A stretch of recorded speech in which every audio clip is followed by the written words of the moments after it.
السلام علیکم، میں ہوں اون علی۔ امید کرتا ہوں آپ سب خیریت سے ہوں گے۔ ول اسمتھ ہالی ووڈ کے بہت بڑے سپر سٹار جنہوں نے بہت زیادہ کامیاب فلمیں ہمیں دی ہیں،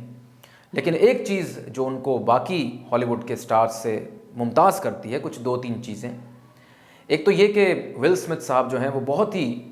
چھوٹے لیول سے سٹرگل کر کے اوپر آئے ہیں، سیلف میڈ انسان ہیں۔ دوسری بات یہ کہ بلا کے محنتی انسان ہیں، اور تیسری بات یہ کہ روحانیت میں کافی انٹرسٹ رکھتے ہیں اور ایک انٹلیکچول پرسنالٹی ہے ان کی۔ ان کے جو موٹیویشنل کوٹس ہیں اور جنرلی زندگی کے بارے میں جو کوٹس ہیں وہ پوری دنیا میں مشہور ہیں، اور اکثر یوٹیوب ویڈیوز میں آپ انہیں دیکھیں گے۔ ایک ریسنٹ پوڈ کاسٹ میں انہوں نے ہوسٹ کو بتایا کہ انہوں نے رمضان میں قرآن کو کور ٹو کور اس کو پڑھا ہے ترجمے کے ساتھ، جس پہ ہوسٹ حیران ہو گیا، اور اس نے ان سے پوچھا کہ یار آپ 55 سال کی عمر ہے آپ کی، تو آپ یہ کیا کر رہے ہیں؟ اس عمر میں تو کامنلی لوگ اس طرح نہیں کرتے۔ تو ان کا کہنا تھا کہ میرا یہ ماننا ہے کہ قدرت جو ہے وہ آپ کو لیٹ 40s یا پھر ارلی 50s میں ایک دوسرا موقع دیتی ہے۔ یہ جو آپ کی زندگی کی دوسری فیز ہے، اس میں آپ کو ایک موقع دیا جاتا ہے کہ جو آپ کی فیز 1 تھی لائف کی، یعنی 40s سے پہلے کی، اس میں آپ نے جو جو کیا تھا، آپ کے جو جو بلیفز تھے، اس کو آپ کوسچن کریں، اس پہ آپ نظر ثانی کریں اور یہ دیکھیں کہ آپ نے کیا صحیح کیا، کیا غلط کیا۔ تو ان کے کہنے کے مطابق وہ اس طرح کا وہ روحانی سفر جو ہے وہ اس وقت طے کر رہے ہیں۔ تو ہوسٹ نے ان سے پوچھا کہ تو پھر یہ بتائیں کہ قرآن میں آپ کو ایسا کیا خاص نظر آیا؟ تو انہوں نے بتایا کہ ایک تو میں حیران ہوا کہ موسیٰ علیہ السلام کا اس میں ذکر کتنی دفعہ آیا ہے، اور دوسری بات انہوں نے یہ بتائی کہ قرآن بہت زیادہ ایک تو سمپل ہے، سادہ ہے، سادہ زبان میں ہے، دوسرا یہ کہ بہت زیادہ کلیئر ہے، کلیئرٹی بہت زیادہ ہے۔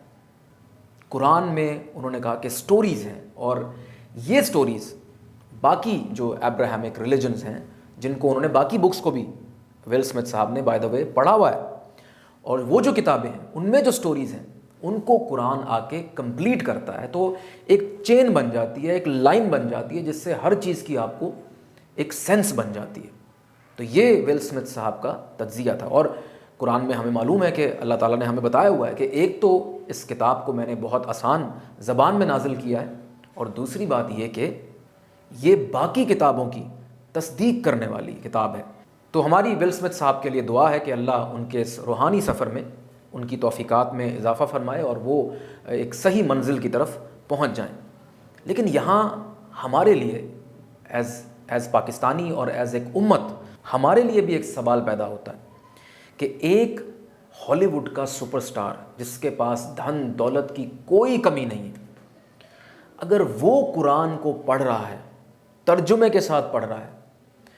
یعنی وہ یہ نہیں کر رہا کہ وہ اس کو اپنے اوپر صرف ہوا اس کی لینے کے لیے استعمال کر رہا ہے، یا پھر اس کو اپنی بیٹی کی وداعی کے لیے سر کے اوپر سے گزارنے کے لیے استعمال کر رہا ہے، یا پھر کوئی بچہ سفر پہ جا رہا ہے تو اس کو صرف سر کے نیچے سے گزارنے کے لیے استعمال کر رہا ہے۔ ول اسمتھ کو یہ پتہ ہے، جو کہ غیر مسلم ہے، اس کو یہ پتہ ہے کہ قرآن کو ترجمے کے ساتھ پڑھنا ہے، یہ جاننا ہے کہ خدا مجھ سے کیا کہنا چاہ رہا ہے۔ تو سوال یہ پیدا ہوتا ہے کہ کیا ہم نے کہیں قرآن کو فار گرانٹیڈ تو نہیں لیا ہوا، کیونکہ ہر گھر میں قرآن پڑھا ہوا ہے اور ہم اس کو شاید اس طرح سے توجہ نہیں دیتے؟ تو یہ سوال ہم نے، آپ نے اور میں نے اپنے آپ سے کرنا ہے کہ ہمیں جو اللہ کہنا چاہ رہا ہے، جو کتاب ہمارے گھر پڑھی بھی ہے ہمارے بچپن سے، ہماری پیدائش سے پہلے سے، ہم اس کو پڑھتے ہیں، ہم اس کو ترجمے کے ساتھ پڑھتے ہیں، ہم اس کو سمجھنے کی کوشش کرتے ہیں کہ خدا ہم سے کیا کہنا چاہ رہا ہے۔ تو آج کے لیے اتنا ہی، ملتے ہیں اگلی ویڈیو میں۔ اللہ حافظ۔